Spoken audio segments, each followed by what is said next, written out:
Salut à toi et bienvenue dans cette nouvelle vidéo de Bivouac & Co. Cette semaine, une vidéo un petit peu particulière parce que comme tu as pu le voir la semaine dernière dans notre première vidéo de voyage, on a dû prendre nos marques dans le 4x4. J'ai aussi dû, à mon égard, prendre mes marques avec mon matériel, petit problème de son, petit problème de réglage.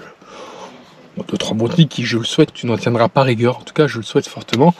Donc vidéo un petit peu particulière cette semaine, du coup dû à ces petits problèmes techniques que j'ai dû rencontrer en cours de route. Enfin je m'en suis pas rendu compte sur le coup, bien entendu, parce que j'aurais rectifié le tir bien plus tôt. C'est au dérochage et au montage de cette vidéo. Je me suis dit, ah il y a 2-3 trucs qui clochent là. Étrange. Bref, mais en tout cas je mets toute mon énergie et j'y mets du cœur à l'ouvrage à faire une vidéo sympa, donc j'espère qu'elle te plaira. N'hésite pas d'ailleurs en fin de vidéo, ou même dès maintenant, si tu veux nous soutenir et si tu nous soutiens déjà, à t'abonner si ce n'est pas déjà fait, bien entendu, à laisser un petit commentaire, un petit pouce, à cliquer sur la petite cloche de façon à être notifié des futures vidéos qui vont sortir très prochainement, accompagné de mon copain Boum Boum. On vous souhaite à toutes et à tous un bon visionnage. Ciao!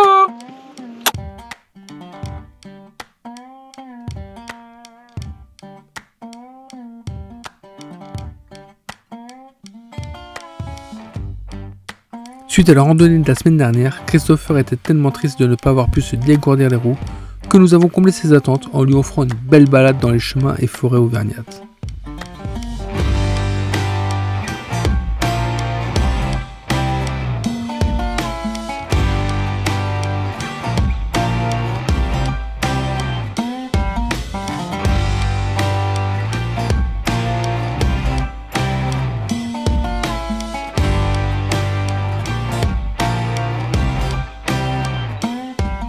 Ça y est, nous voilà lancés dans le grand bain du 4x4 juste à deux. Enfin à 3 avec Christopher. Plus de copains autour de nous pour nous tirer au besoin. Nous sommes seuls au milieu des bois. La vigilance est de mise, surtout avec notre hauteur, il faut préserver la galerie. Descendre du véhicule, regarder si ça passe ou pas.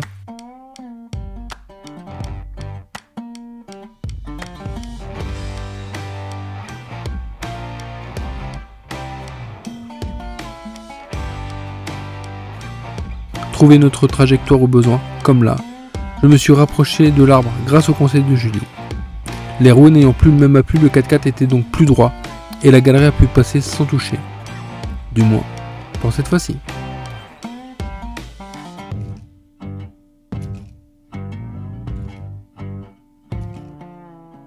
Bon, petite reconnaissance avec Julie parce que ça grimpe un peu, on s'en rend pas compte à l'image, ça aplatit vachement. Mais c'est assez rocailleux, assez long, mais après bon, ça va, il n'y a pas grande difficulté. Non, ça va le faire. Ça va être très bien.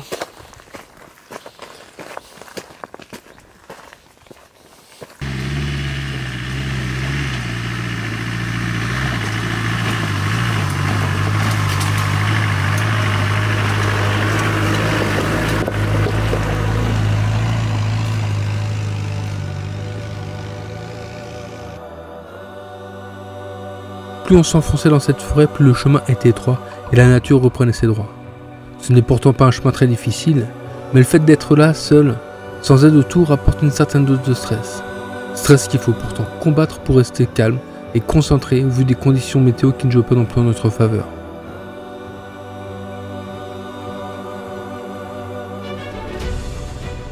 La pluie s'intensifie de plus en plus, rendant le terrain de plus en plus humide, gras et glissant. Avec mes petits problèmes de son, tu ne l'entends pas, mais l'orage était bien présent, ici, juste au-dessus de nos têtes.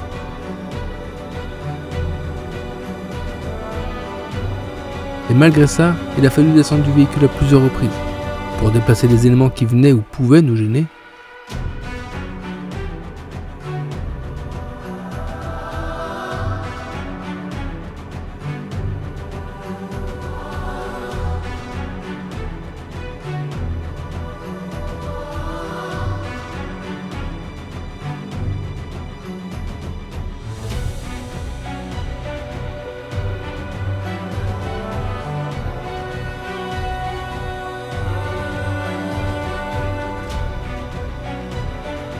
faire la reconnaissance de ce chemin qui nous offrait aucune visibilité. et prendre le temps de dégonfler aussi les pneus qui étaient encore en pression haute. Dégonfler les pneus permet de nous apporter plus de contact avec le sol et donc un meilleur grip sur le terrain glissant.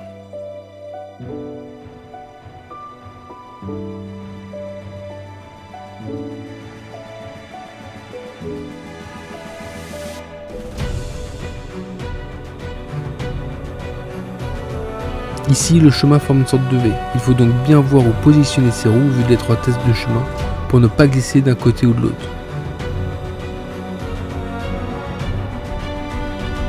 Puis, il nous faut prendre ce virage à 90 degrés en dévers, même si on ne s'en rend pas bien compte ici à l'image. Il est pourtant bien en dévers. J'avais pourtant pris large, mais pas assez au vu de la tête que Julie a fait à un moment. Là, je me suis dit, oh, sois vigilant Antoine, descends donc voir. Et effectivement, la roue arrière droite était proche d'un gros trou à l'intérieur du virage. Trou dans lequel il ne fallait mieux pas aller.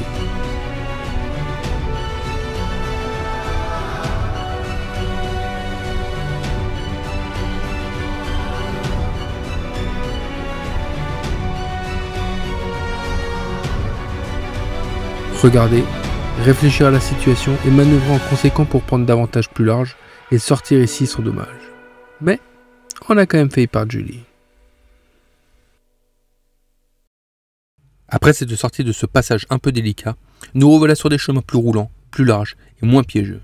Mais c'est dans des passages plus compliqués et plus durs que tu prends conscience de l'importance que représente notre équipe avec Julie en tout terrain. Partir seul en 4x4 et faire du off-road peut vite devenir dangereux. Voilà pourquoi le coéquipier a tout son sens. Être là pour te guider et te conseiller. Mais en attendant, un peu de chemin plus facile fait du bien. Car de nouveaux passages plus compliqués nous attendent, comme dans ce pierrier où marches et grosses pierres qui roulent sous les roues feront face à nous.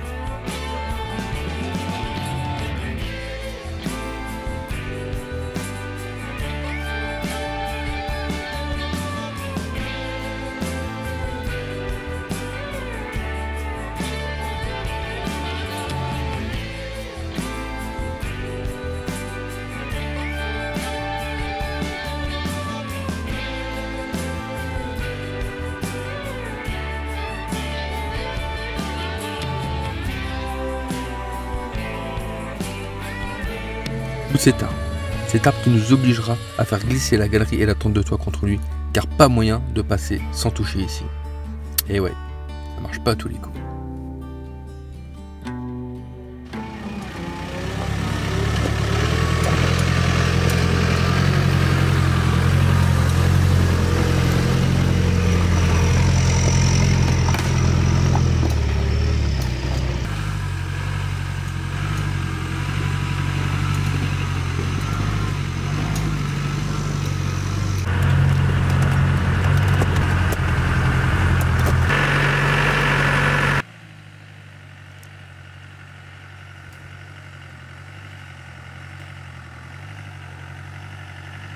Après une belle journée d'off-road comme celle-ci, un bon moment de repos est bien mérité. Julie prend le volant pour nous emmener sur un petit bivouac super sympa, où Christopher va pouvoir se reposer et prendre la pause.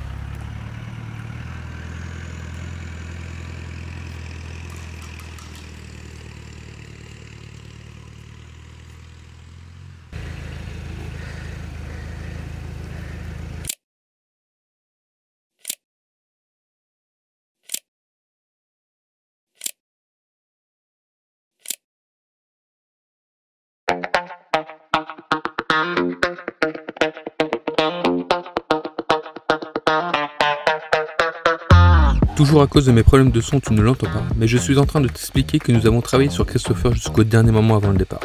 Nous avons changé nos suspensions pour le voyage et il nous fallait réaliser un parallélisme. N'ayant pas eu le temps de le faire avant le départ, nous avons contacté plusieurs entreprises sur la route et la Jurassienne du pneumatique, franchisée Profil Plus, a eu la sympathie de nous prendre rapidement entre deux rendez-vous.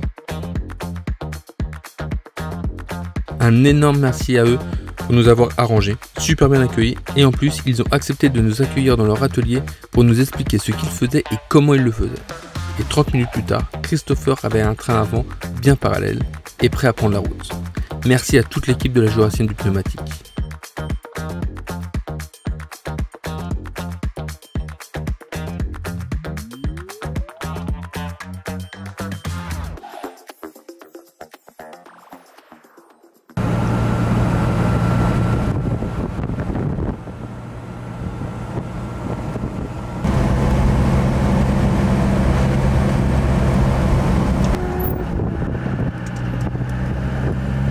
Nous on est posé un peu après le pont là, t'as les arbres, on est un peu derrière, au calme avec Christopher.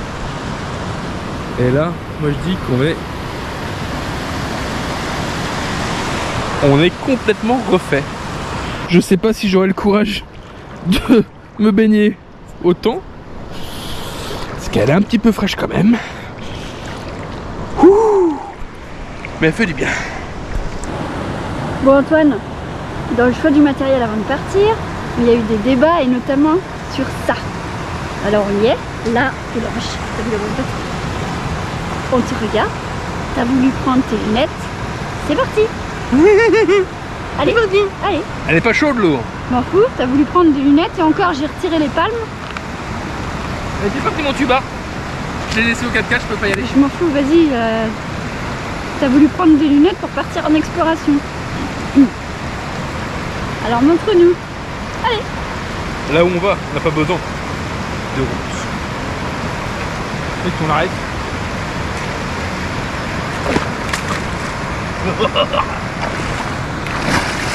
Allez, c'est parti.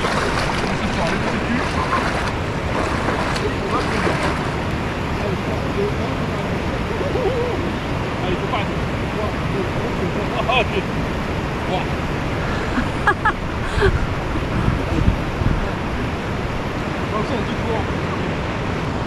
Quand tu veux. Hein.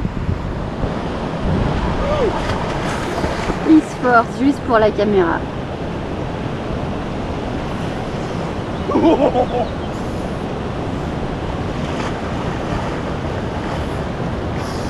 Je fais.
L'avantage quand tu prends pas l'autoroute ni les voies express, c'est que tu traverses des petits bleds super mignons.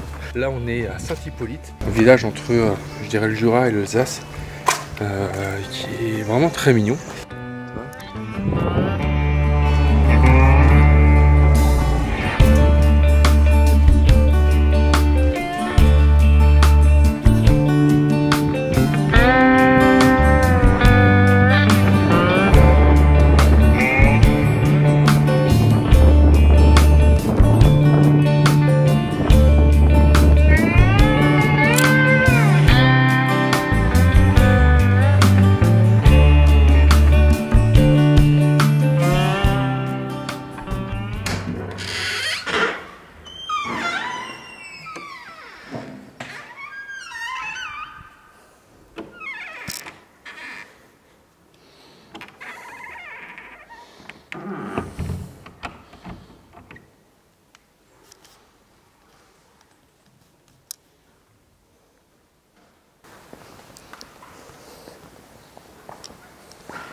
J'ai toujours bien aimé visiter les églises.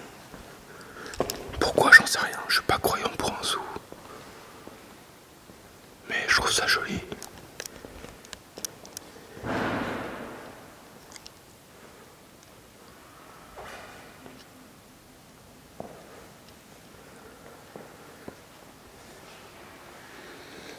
Et quand il fait chaud dehors, il fait super frais à l'intérieur.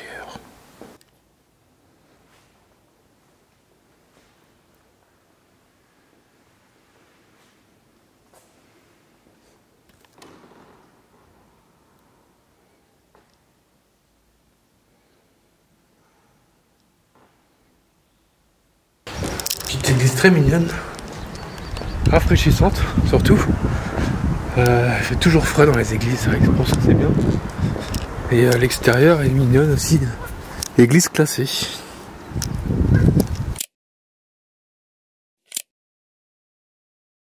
Ça y est, on quitte, enfin je quitte le dernier spot français. Aujourd'hui, c'est premier passage de frontière en direction de l'Allemagne. Le voyage va prendre une toute autre dimension parce que ça y est, on quitte la France. C'est super chouette, on est très content. Julie est déjà partie devant. On est sur une bordure de halage comme tu peux voir derrière. On est sur le canal d'Alsace, c'était notre dernier spot français. Julie est partie ce matin à pied jusqu'à la prochaine écluse qui était à 12 km. Donc elle s'est fait une petite marche. Moi j'ai plié le camp et je suis prêt pour prendre la route et la retrouver avant de passer la frontière. Ce qui est cool, c'est que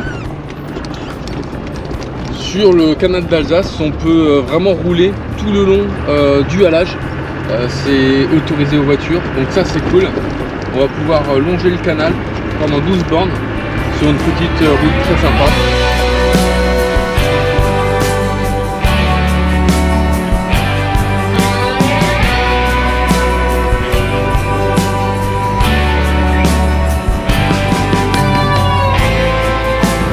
Attention, on va bientôt passer la frontière, nous sommes sur le Rhin.